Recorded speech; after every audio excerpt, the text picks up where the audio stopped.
예전에 중고등학교 시절에 그 학교에서 도덕이나 윤리 시간에 그 종교에 관한 공부를 할 때 이 기독교는 사랑을 제일 중요하게 여기고 불교는 자비, 유교는 인, 이것을 중요하게 여긴다고 배웠습니다.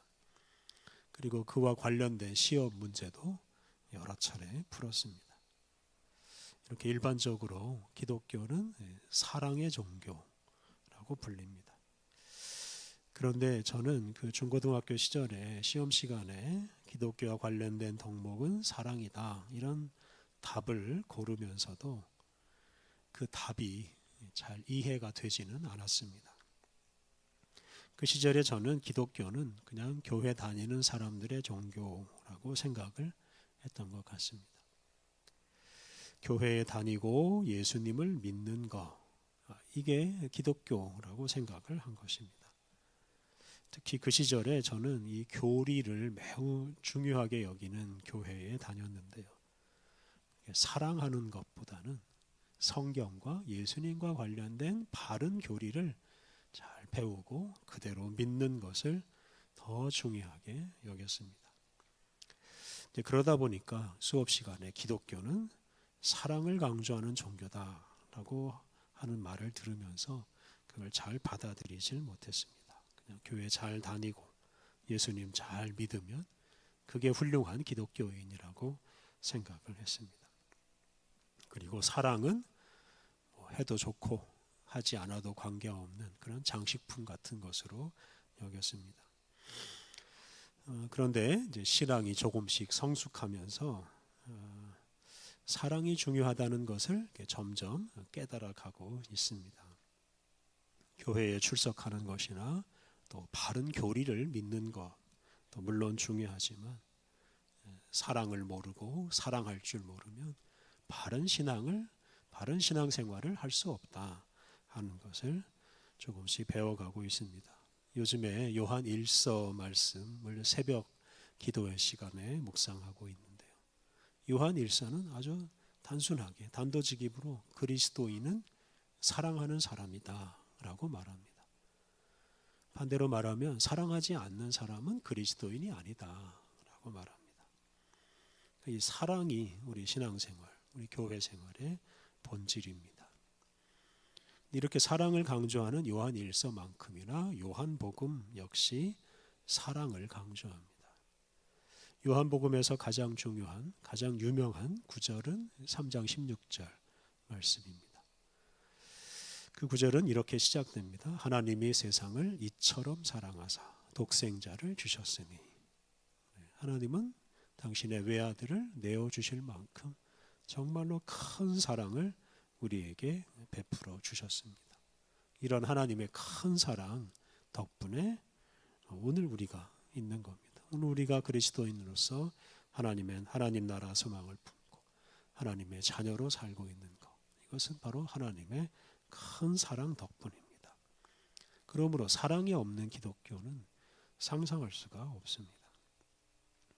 오늘 우리가 봉독한 요한복음 15장 말씀은 우리 그리스도인, 특히 우리 교회 공동체에게 이 사랑이 얼마나 중요한지를 잘 말해줍니다.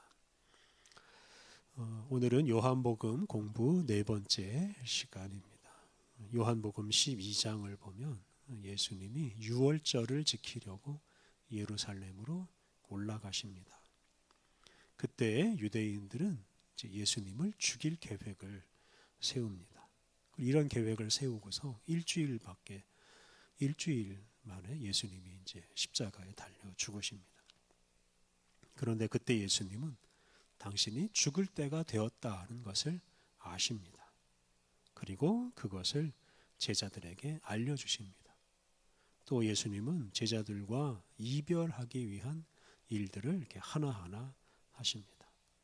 그래서 13장을 보면 예수님께서 제자들의 발을 씻어주시고 제자들과 마지막 만찬을 하십니다.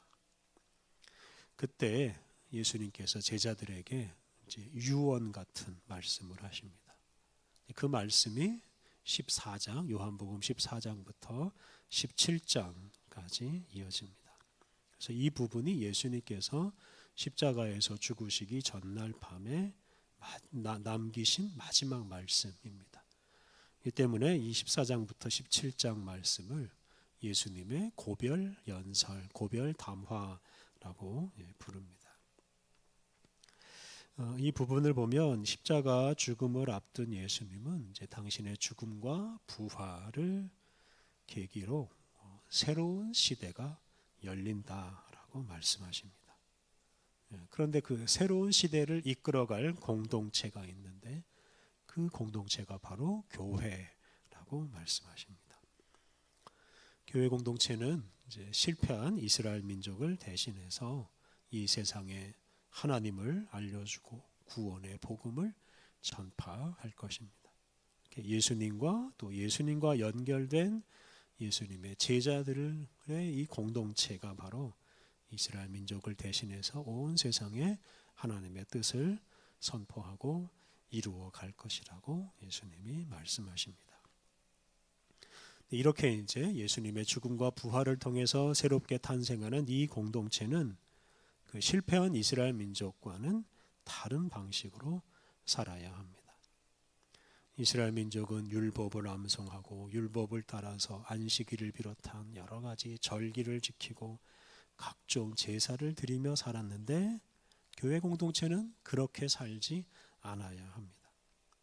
다시 말하면 율법 종교 또는 제의 종교, 이런 종교가 되지 않아야 된다는 말입니다. 오늘 우리가 봉독한 말씀은 예수님의 죽음과 부활을 계기로 새로 세워지는 이 교회 공동체의 생활 규범이라고 할 수 있습니다. 새롭게 만들어지는 이 교회가 어떻게 살아야 하는지를 알려주는 말씀인데요. 이 교회 공동체의 새로운 생활 규범은 다름 아닌 예수님께서 주신 계명, 예수님의 말씀입니다. 그런데 그 예수님의 계명 또는 예수님의 말씀의 핵심은 바로 사랑하라 하는 것입니다. 이제 오늘 본문 말씀 차례대로 묵상하겠습니다. 9절 말씀을 보면 예수님의 사랑을 잘 받으라고 권면합니다. 우리 9절 말씀 함께 봉독하겠습니다. 9절 말씀 같이 읽겠습니다. 아버지께서 나를 사랑하신 것처럼 나도 역시 그대들을 사랑했어요. 나의 사랑 안에 머무르세요. 네, 예수님은 아버지 하나님께서 당신을 사랑하신 것처럼 당신이 당신의 제자들, 우리들을 사랑하셨다라고 말씀하시면서 당신의 사랑 안에 머물러 있으라고 말씀하십니다. 우리가 지금 15장 9절 보고 있는데 15장 앞부분을 보면 예수님은 당신은 포도나무이고 제자들은 가지라고 말씀하시면서 이 줄기, 이 나무인 당신 안에 잘 붙어 있으라고 가지인 제자들에게 말씀하셨습니다. 그러니까 당신 안에 당신에게 잘 붙어서 당신 안에 잘 머물러 있어서 당신의 사랑을 잘 받으라고 말씀하신 겁니다. 이렇게 예수님의 사랑을 충만히 잘 받을 때 많은 열매를 맺어서 하나님을 영화롭게 할 수 있다고 15장 앞부분에서 말씀하셨습니다. 이렇게 예수님이 베푸시는 사랑을 잘 받고 예수님 사랑 안에 잘 머물러 있는 사람이 바로 신앙생활을 잘 하는 사람입니다. 예수님의 사랑을 받지 못하는 사람, 사랑을 경험하지 못하는 사람은 온전한 신앙생활을 할 수가 없다는 뜻입니다. 그런데 예수님 안에 또는 예수님의 사랑 안에 거하려면 예수님의 계명을 지켜야 된다고 10절에서 말씀하십니다. 우리 10절 말씀 같이 읽겠습니다. 10절. 그대들이 내 계명들을 지키면 내 사랑 안에 머물러 있을 겁니다. 내가 내 아버지의 계명들을 지켜서 그분의 사랑 안에 머물러 있는 것처럼요. 예수님은 아버지 하나님의 계명을 잘 지켜서 아버지 하나님의 사랑 안에 머물러 있었습니다. 그것처럼 예수님의 제자들은 예수님의 계명을 잘 지킴으로써 예수님의 사랑 안에 머물러 있어야 된다고 말씀하십니다. 이렇게 예수님의 계명을 잘 지킴으로 예수님 사랑 안에 머물면서 예수님의 사랑을 받으며 살 수 있습니다. 이제 11절 이하에서는 예수님의 계명을 지키는 게 무엇인가 말씀하십니다. 먼저 11절에서는 예수님의 계명을 지키는 것은 힘들고 부담스러운 일이 아니라 기쁜 일이다 라고 말씀하십니다. 예수님의 말씀, 예수님의 계명을 따라 살면 기쁨이 충만할 것이라고 말씀하십니다. 그러면서 이제 12절에서 예수님의 계명의 핵심을 말하는데요. 우리 12절 말씀 같이 읽겠습니다. 12절 나의 계명은 이것입니다. 그대들이 서로 사랑해야 한다는 것입니다. 내가 그대들을 사랑한 것처럼요. 예수님이 주시는 계명의 핵심은 바로 예수님의 사랑을 본받아서 예수님처럼 서로 사랑하는 것입니다. 이렇게 서로 사랑하는 것, 이것이 바로 예수님이 주신 계명의 가장 중요한 핵심입니다. 그리고 이것이 바로 이스라엘 민족을 대신하는 새로운 교회 공동체, 교회가 가장 중요하게 여겨야 할 계명입니다. 그래서 우리 신앙생활에서 가장 중요한 것이 바로 사랑입니다. 그리스도인은 사랑하는 사람이고 교회 공동체는 사랑하는 사람들의 공동체입니다. 그렇다면 우리가 어느 정도까지 사랑을 해야 하겠습니까?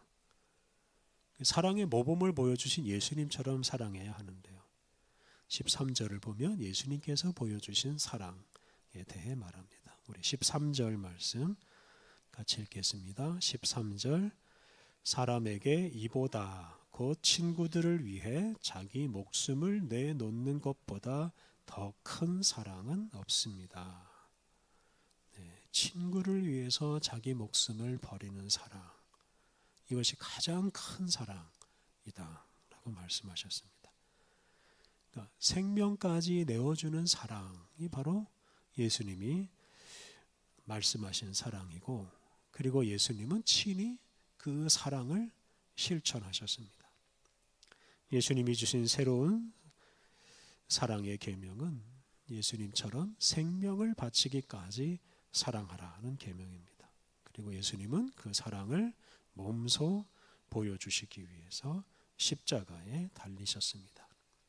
예수님은 죄인인 우리 사람을 가장 친한 친구로 여기시고 그 친구를 위해서 당신의 목숨을 내어 주셨습니다. 이렇게 예수님의 생명까지 바치는 이 사랑을 통해서 우리 한 사람 한 사람은 예수님의 가장 친한 친구라는 사실이 입증되었다고 할 수 있습니다. 바로 이러한 큰 사랑, 예수님의 사랑을 본받아서 우리의 생명까지 사랑하는 일에 내어 드려야 합니다. 그런데 앞서 말씀드린 대로 11절에 나오는 대로 예수님께서 주신 계명은 어떤 의무를 이행하는 게 아니고 기쁨을 얻는 행위라고 하였습니다. 예수님이 말씀하신 이 목숨까지 내어놓는 사랑을 실천하는 것이 정말 어렵고 무거운 짐처럼 보일 수 있지만, 우리가 예수님 안에 거하고 예수님의 사랑 안에 거하면 예수님이 주시는 그 기쁨을 누리면서 사랑의 즐거움을 누리면서 즐겁게 그런 큰 사랑을 할 수 있습니다. 14절을 보면 예수님께서 이제 그런 큰 사랑을 하는 사람은 당신의 친구다라고 말씀하십니다. 우리 14절 말씀 같이 읽겠습니다. 14절 바로 내가 그대들에게 명령하는 것을 그대들이 실행하면 그대들이야말로 내 친구들입니다. 예수님은 당신의 계명을 행하는 사람, 즉 사랑하는 사람은 곧 당신의 친구다라고 말씀하셨습니다. 15절을 보면 사랑하는 사람은 예수님과 주인과 종의 관계가 아니라 친구 관계를 맺고 살 수 있다고 말씀하십니다. 우리 15절 말씀 또 같이 읽겠습니다. 15절 내가 더는 그대들을 종이라 부르지 않습니다. 종은 자기 주인이 뭘 하는지 알지 못하기 때문입니다. 그런데 그대들을 나는 친구라 불렀어요. 내 아버지한테 들은 것을 내가 모두 그대들에게 알려주었기 때문입니다. 네, 예수님은 당신의 제자들을 더 이상 종이라고 부르지 않으시고 친구라고 부르시겠다고 말씀하십니다. 예수님은 더 이상 제자들의 주인이나 선생님이 아니라 친구가 되시겠다 뜻입니다. 이렇게 예수님의 계명을 따라서 사랑할 때 우리는 예수님과 주인과 종의 관계가 아니라 친구 관계를 맺습니다. 모든 것을 터놓고 말하고 모든 것을 주고받을 수 있는 이런 친구 사이가 됩니다. 이렇게 우리가 예수님의 친한 친구가 되어서 예수님에 대해서 또 하나님에 대해서 모든 것을 다 알게 됩니다. 우리가 사랑하면 예수님 안에 거하고 예수님과 사랑 안에서 하나가 되어서 모든 것을 공유하는, 예수님이 아는 것을 우리가 다 아는 그런 관계가 될 수 있습니다. 거기서 더 발전하면 16절 하반절에 이런 말씀이 있습니다. 그리하여 그대들이 내 이름을 내세워 아버지께 달라고 하는 것은 뭐든지 아버지께서 그대들에게 주시도록 하려는 것입니다. 네, 이 사랑하는 사람들의 공동체인 교회가 예수님의 이름을 내세워서 예수님의 이름으로 무엇이든 구하면 하나님께서 그것을 다 주실 것이라고 하였습니다. 이것은 교회와 하나님이 정말 막힘없는 소통을 한다는 뜻입니다. 교회는 사랑의 공동체요, 기도하는 공동체로서 하나님과 모든 것을 다 주고받을 수 있는 그런 관계를 맺을 수 있다는 말입니다. 이제 그런 교회가 바로 이 세상에 하나님을 보여줄 수 있는, 하나님의 뜻을 다 알려줄 수 있는 그런 공동체가 될 수 있습니다. 이것이 바로 실패한 이스라엘을 대신하는 새로운 공동체인 이 교회의 특징입니다. 옛날 이스라엘 민족은 하나님과 주종 관계를 맺고 하나님을 두려워하면서 종교적인 제의나 율법을 지키는 공동체였습니다. 진노하시는 하나님이 무서워서 때를 따라서 속죄 제사를 드리는 공동체였습니다. 그런데 교회는 더 이상 그런 이스라엘 민족과 같은 공동체가 아닙니다. 교회는 하나님의 사랑을 충만히 받아서 하나님을 더 이상 두려워하지 않고 하나님과 친구 관계를 맺고 하나님과 모든 것을 공유하는 공동체가 되고 하나님의 모든 것을 보여주는 공동체입니다. 교회가 예수님의 계명을 따라서 정말로 큰 사랑을 할 때 이런 공동체로 살아갈 수가 있습니다. 오늘 본문 17절에서 이제 예수님이 결론적인 말씀을 하십니다. 우리 17절 말씀 같이 읽겠습니다. 17절 이것을 그대들에게 명령합니다. 서로 사랑하세요. 예수님께서 서로 사랑하세요 라고 명령하셨습니다. 이 명령이 예수님께서 십자가를 지시기 전날 밤에 제자들에게 마지막으로 남긴 명령입니다. 예수님이 이런저런 예식을 행하라, 이런저런 것을 믿으라 라고 말씀하지 않으시고 다만 서로 사랑하라고 말씀하셨습니다. 이런 예수님의 마지막 명령을 따라서 우리 교회는 서로 사랑하는 교회가 되어야 합니다. 어떤 절기를 지키는 공동체, 어떤 예배를 드리는 공동체만이 아니라 어떤 교리를 신봉하는 교회만이 아니라 사랑하는 공동체가 되어야 합니다. 사랑함으로써 하나님과 막힘없는 친밀한 교제를 나누어서 하나님과 하나가 되는 공동체가 되어야 합니다. 교회가 그러한 공동체가 될 때 이 세상에 하나님을 보여주고 하나님의 뜻을 실현하게 될 것입니다. 예수님은 우리에게 당신의 생명까지 내어주시는 그런 큰 사랑을 베풀어 주심으로 우리로 하여금 이스라엘 민족을 대신하는 새로운 공동체, 교회의 지체가 되게 하셨습니다. 특별히 예수님은 우리로 하여금 사랑하는 사람이 되게 하시고 사랑하는 기쁨을 누리게 하셨습니다. 또한 사랑함으로써 우리가 예수님의 친구로서 살게 하셨습니다. 그렇게 예수님과 친밀한 교제를 나누고 예수님과 모든 것을 주고받는 친구가 됨으로써 이 세상에 하나님을 보여주고 하나님의 뜻을 이루는 사람이 되게 하셨습니다. 그러므로 우리가 이러한 예수님의 사랑을 잘 받아 누려야 하겠습니다. 우리를 사랑하시는 예수님의 사랑 안에 거함으로써 예수님의 사랑을 충만히 받고 예수님과 친구 관계를 맺고 그 관계에서 오는 기쁨을 우리가 얻어서 우리도 예수님처럼 생명까지 내어놓는 큰 사랑을 해야 하겠습니다. 우리가 그렇게 사랑할 때 우리 교회 공동체가 온전한 공동체가 되고 세상 사람들에게 하나님의 사랑과 구원의 길을 보여줄 수 있습니다. 오늘날 세상 사람들이 우리 교회를 어떻게 바라보고 있습니까? 교회를 사랑하는 사람들이 모여 있는 곳이라고 생각합니까? 교회를 하나님의 사랑을 보여주는 사랑의 공동체라고 생각하고 있습니까? 사람들이 그렇게 생각하지 않는다면 그것은 우리가 아직 온전한 그리스도인, 온전한 교회의 지체가 되지 못했다는 증거입니다. 예수님은 십자가에서 죽으시기 전에 당신을 따르는 제자들에게 마지막으로 서로 사랑하세요 라고 명령하셨습니다. 우리가 이 말씀을 정말로 소중하게 여기고 서로 사랑해야 하겠습니다. 우리가 서로 사랑할 때 우리의 기쁨이 충만해지고 세상에 생명의 복음을 전할 수 있습니다. 우리 함께 기도하겠습니다.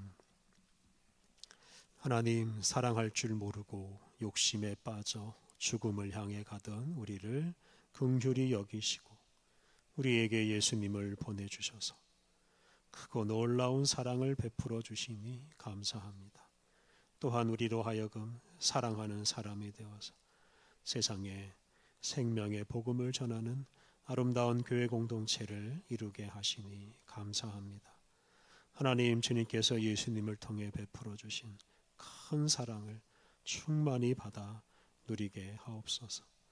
우리가 예수님 말씀 따라서 서로 사랑함으로 늘 예수님의 사랑 안에 머무르게 하옵소서. 그 사랑 안에서 신령한 기쁨을 누리고 주님과 친구가 되어 더 깊은 교제를 나누게 하옵소서. 그리하여 이 세상에 주님과 주님의 사랑을 드러내어서 모든 사람을 주님의 사랑의 품으로 초대하게 하옵소서. 예수님의 이름으로 기도드립니다. 아멘.